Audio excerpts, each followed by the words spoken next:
Visite o nosso site tvcidade.org. Mais um espaço para você interagir. O seu canal comunitário de Manaus. Você vai assistir a seguir na TV Cidade Manaus mais uma produção independente.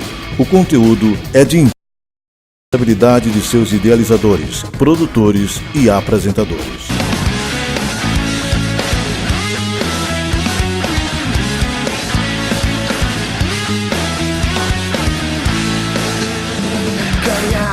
Consolidar, discipular, enviar, esse tem sido meu objetivo. Pai, estou aqui. Olha para mim, desesperado por mais de ti.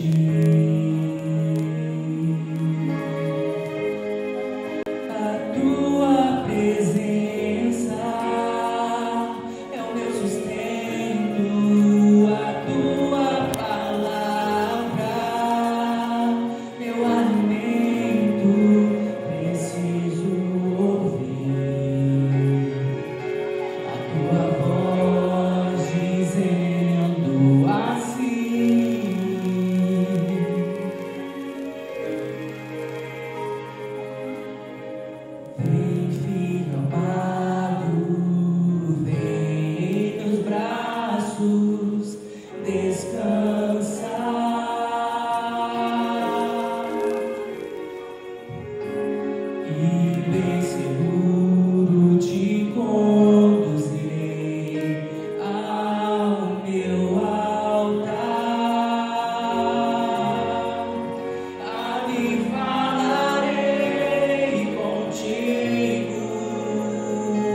Santos de Deus, abra suas Bíblias.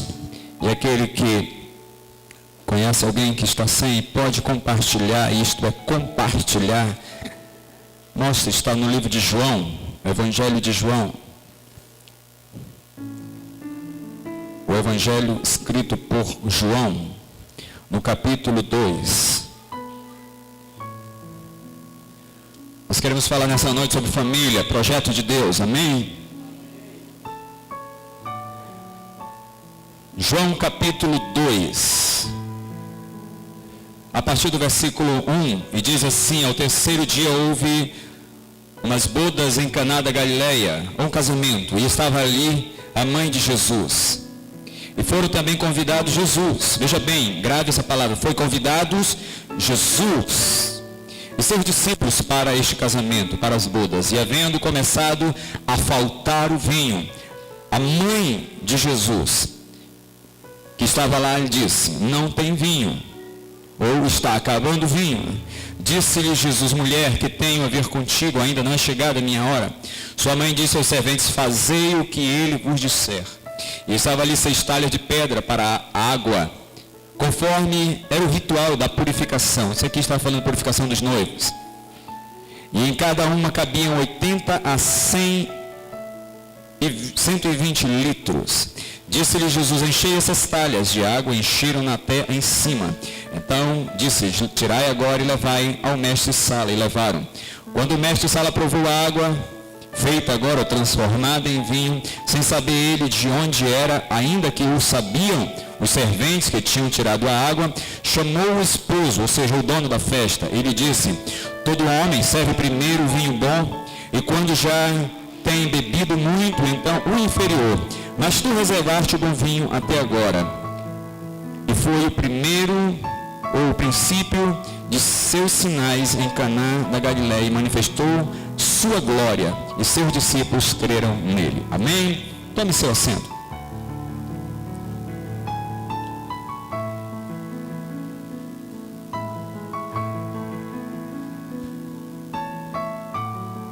Diga: família, projetos de Deus.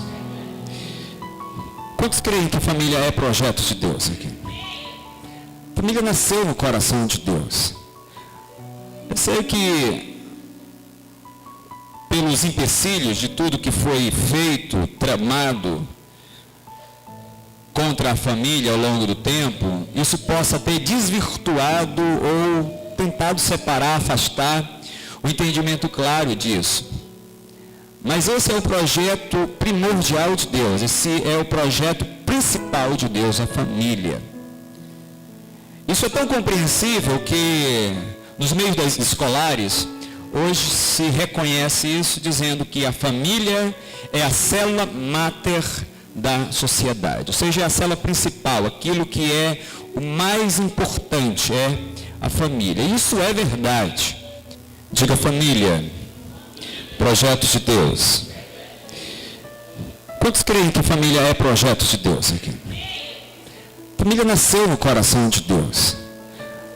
Eu sei que pelos empecilhos de tudo que foi feito, tramado contra a família ao longo do tempo, isso possa ter desvirtuado ou tentado separar, afastar o entendimento claro disso.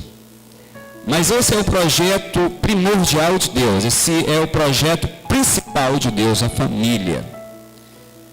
Isso é tão compreensível que nos meios das escolares, hoje se reconhece isso dizendo que a família é a célula máter da sociedade, ou seja, é a célula principal, aquilo que é o mais importante é a família. Isso é verdade. Sem a família não há projeto, sem família não há um conjunto de favores, não há crescimento, não há bênção. Sem família não há nada. A família é o que realmente alavanca em tudo, a sociedade, os negócios, firmam-se bem por causa da família. E não é sem razão que este foi o primeiro milagre de Jesus.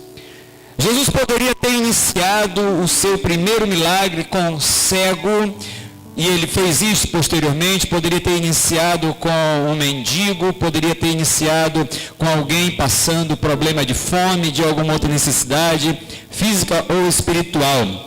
Mas Jesus, porque ele entendeu que o projeto maior de Deus, e para mostrar exatamente que esse era o projeto maior de Deus, o seu primeiro, porque, querido, primeiro está sempre dando ênfase àquilo que é mais importante.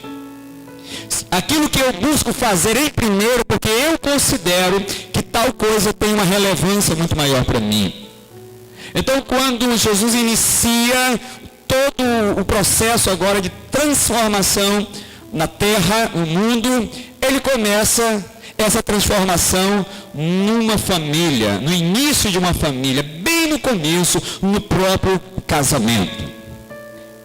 Para ratificar que a aliança é o que Deus prioriza para todas as pessoas na terra. Aliança. Na aliança a conquista, na aliança a reivindicação.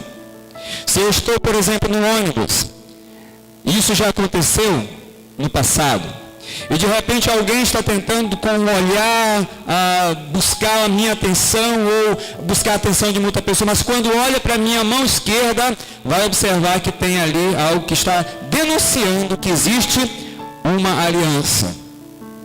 Não é sem razão que o nome desse anel é aliança. Sabe que há um compromisso com alguém e que não pode ser mexido, não pode ser vituperado, não pode ser tocado. Jesus inicia o processo aqui de transformação num casamento. Agora, o que me chama a atenção é que para os judeus, tudo que os judeus faziam dentro de festa sempre durava muito tempo. E o casamento ele durava 7 dias. Diferente de nós que estamos aqui no Brasil, nós vamos dizer, nem dá para fazer isso. Você sustentar uma festa de casamento por vários e vários dias, é muita comida, é muita coisa que tem que ser feito. Mas os judeus há esse costume. E quando nós olhamos para esse texto aqui, nós vemos uma coisa aqui interessante. Nós vemos que há uma necessidade que acontece no meio do casamento, ou no início de um casamento. E, queridos, por que nós estamos dando ênfase a isto? Porque nós temos uma experiência de vida, de casado, vida com Deus, vida conjugal, e nós sabemos que o início, sempre o início de um casamento, existem turbulências. Existem situações porque é uma adaptação. Alguém veio de um conceito de um lar para se juntar com uma outra pessoa que veio de um outro conceito. E quando os dois têm que agora iniciar ou começar um processo, muitas vezes não há um entendimento claro. Muitas vezes há algumas dificuldades, necessidades que vão aparecendo. E que quando no namoro não surge, não aparece, por quê? Porque é esporádico. Eu estou com você aqui, depois estou ali, eu sou na minha casa, você na sua. Mas quando estamos agora em aliança, nós vamos ter que começar a nos ajustar, nos alinhar. Nós vamos começar a perceber que nem sempre aquilo que eu via era agora o que é, não de uma forma completa. Que a pessoa agora, que só vivia maquiado, por exemplo, quando acorda no dia seguinte, não está com maquiagem. Que a pessoa que é muito cheirosa quando vai encontrar, mas agora quando está vivendo um relacionamento junto, não está tão cheiroso mais. A não ser que o outro vá tomar banho, esse perfume todo se joga de novo na cama. Porque agora haverá de começar a se ajustar. E esse ajuste, agora que para que haja um crescimento, esse ajuste precisa ser um ajuste correto. Jesus está dando ênfase aqui, princípio, aonde as coisas começam a crescer, e nós começamos a observar um princípio aqui, de que se Jesus está, há uma garantia de que aquilo vai, se passar por problema, vai dar certo, porque Jesus vai ajudar e as coisas vão entrar no eixo. Mas se Jesus não estiver, não há garantia de coisa nenhuma. Pelo contrário, as situações podem ir de mal a pior. O que me chama a atenção, eu já vou partindo aqui para uma coisa final e depois eu volto de novo para cá, é que quando agora, e a mãe de Jesus, que nem era do casamento, que ela foi convidada, ela começa a observar, porque quem está fora, às vezes começa a observar as coisas que quem está dentro não consegue observar. E ela então chama Jesus e diz, há um problema. Bem no início da situação. Então Jesus inicia esse processo agora, e esse processo é chamado transformação. Qual é o nome do processo? Diga mais alto. Todos juntos agora. Transformação, é isso que precisa. Queridos, todos nós nascemos como criaturas de Deus. Criaturas. Nós não nascemos como filhos. Nós nos tornamos filhos, senão a palavra de Deus estaria mentindo, porque ela diz, no livro de 1 João, nesse mesmo livro aqui, o capítulo 1, versículo 11 e versículo 12, no versículo ele é enfático quando ele fala a esse respeito, quando ele diz que quando nós aceitamos a Jesus, porque ele diz a saber os que creem, ou seja, entra fé no meu coração, eu creio, entrego a minha vida a ele e eu me torno agora, deixo de ser apenas uma criatura criado por ele, porque veja bem, se eu fizer esse copo aqui, esse copo não será meu filho de forma nenhuma, será uma criação minha apenas. Filho tem que ter característica, tem que parecer. É isso que dizem, por exemplo, do seu filho. Parece com o pai, parece com a mãe. Olha, tem o mesmo sinal, tem isso, tem aquilo. Características. Isto denuncia ser filho. Fala igual. Quando é o contrário, não dá para descobrir que é filho. Por isso, querido, nessa noite, que o milagre da transformação, de tornar-nos, de sairmos da condição de apenas sermos criação, para tornarmos filhos legítimos. E aqui vem aquilo que o nosso amado aqui, quando estava adorando ao Senhor no louvor, dizendo, filho do presidente, pode entrar, pode fazer o que quiser. A mesma coisa na sua casa. O filho do seu vizinho não pode correr lá de fora, entrar e ir lá na geladeira e abrir a porta da sua geladeira e comer do que quiser, não pode. Mas o seu filho, mesmo que seja sujo, jogando bola lá na rua, ele pode correr de lá, ir lá e pegar até a garrafa e nem passar pelo copo. Porque é filho. Filho pode. Esse é um nível que Deus quer nos levantar de entender, porque nós estamos para iniciar e não podemos continuar na mesma circunstância. Eu estou falando em tudo na nossa vida. Há uma transformação. Hoje é uma palavra de transformação.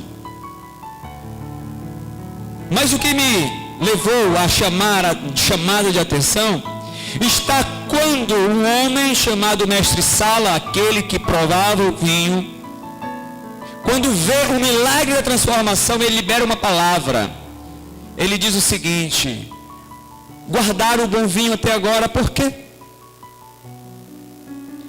E ele então explica por que da indagação. Ele diz, olha, no casamento, e eu como mestre de cerimônia sei disso, que quando se numa festa, dá-se primeiro o melhor vinho, porque no momento em que as pessoas estão ainda bem lúcidas, estão no início de tudo, a sensibilidade do paladar está muito aguçada ainda. Então se dá o bom vinho, por quê? Porque no momento em que eles estão começando a provar, eles vão gostar do vinho, dá-se o melhor vinho no começo. E quando as pessoas já estão na festa, já por alguns dias, entrega-se um vinho inferior. Por quê? Porque não tem mais, o paladar já não tem mais sensibilidade. Por isso dá-se qualquer vinho. Mas vocês fizeram diferente.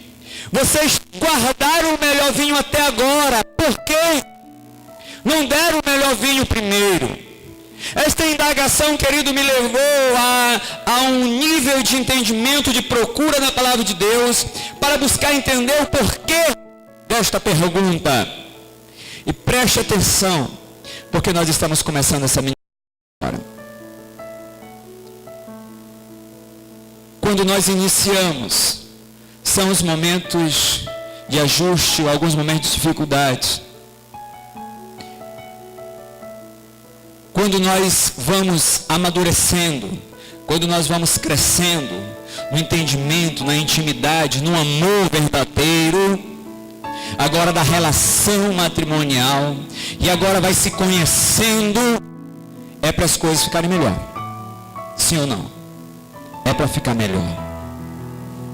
Mas as coisas só ficaram melhor aqui, nós vemos aqui então duas fases. A primeira fase era a fase do vinho que não prestava, ou a fase apenas do vinho só para iniciar um processo.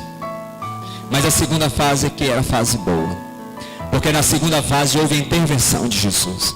Na primeira fase Jesus está parado, porque onde Jesus não é convidado, ele não vai.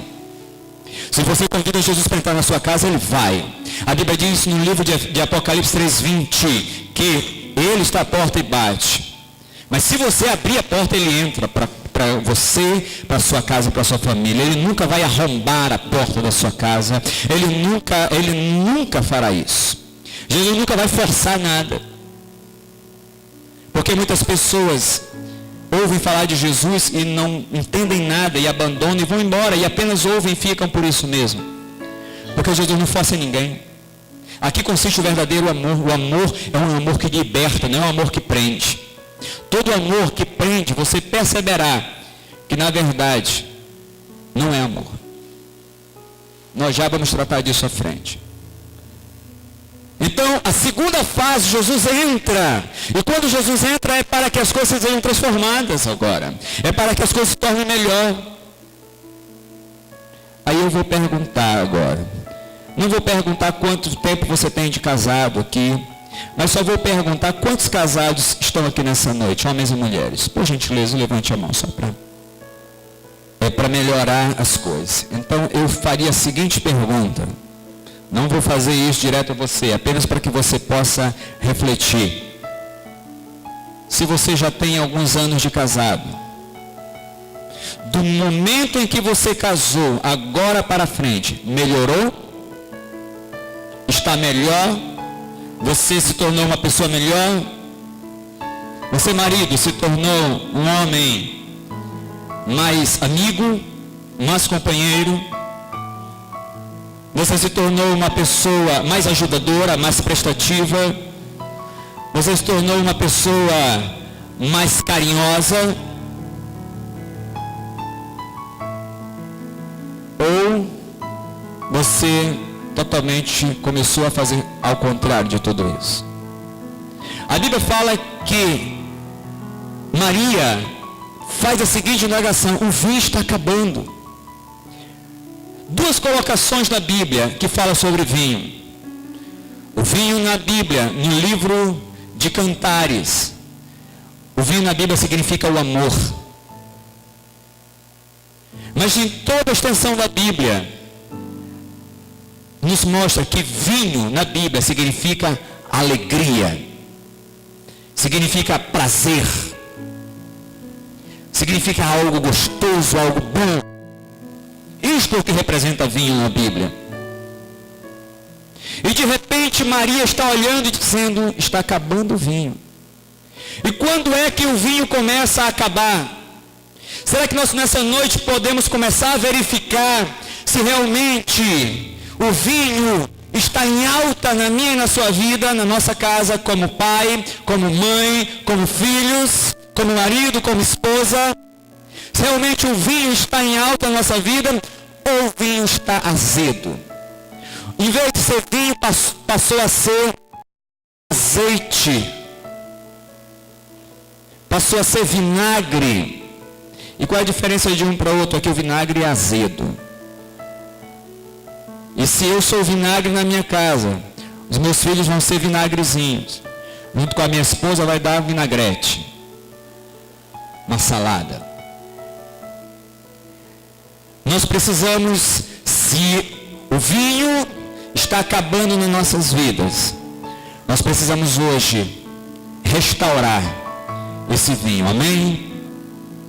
Queridos, quando a gente entende a palavra, nós vamos vendo que quanto mais o tempo passa, as coisas têm que melhorar na nossa casa, as coisas têm que progredir em nossa casa. Eu deixo de uma condição, até materialmente falando, de menos recurso financeiro, e porque as coisas melhoram na minha vida, no meu relacionamento com a minha esposa, então a minha área financeira melhora, tudo melhora na minha vida. Eu gostaria de perguntar, mas fica só a pergunta e não uma resposta direta. Será que você está muito aberto para chegar com a sua esposa, marido, ou vice-versa, e dizer se você está passando por uma situação de dificuldade? Ou será que você acha que é muito macho, muito homem, para não demonstrar fraqueza? Eu lembro que uma vez eu disse para minha esposa, eu estava dentro do ônibus, e tinha uma mulher bonita, e aquela mulher era chamativa a atenção aos olhos. E aquela mulher estava me atraindo para ela. E eu contei isso para minha esposa. Minha esposa me contou, quando ela estava trabalhando um desses hospitais aqui na nossa cidade, de um médico que estava tentando assediar. Será que você tem um relacionamento tão bom, tão direto, que você pode confiar no outro? Ou será que, marido, você não pode contar, porque se você disser isso, ela vai dizer, você é um cachorro, um safado, é você que estava querendo mesmo? Será que o nível de relacionamento é esse, ou é um nível de relacionamento de intimidade correta, para que os dois trabalhando juntos possam vencer? Para que ela possa chegar e me pegar no colo e dizer assim, meu amor, se você passou ou está passando por uma situação dessa, nós vamos orar juntos para que isso seja desfeito. Você está na TVC, o canal local de maior audiência.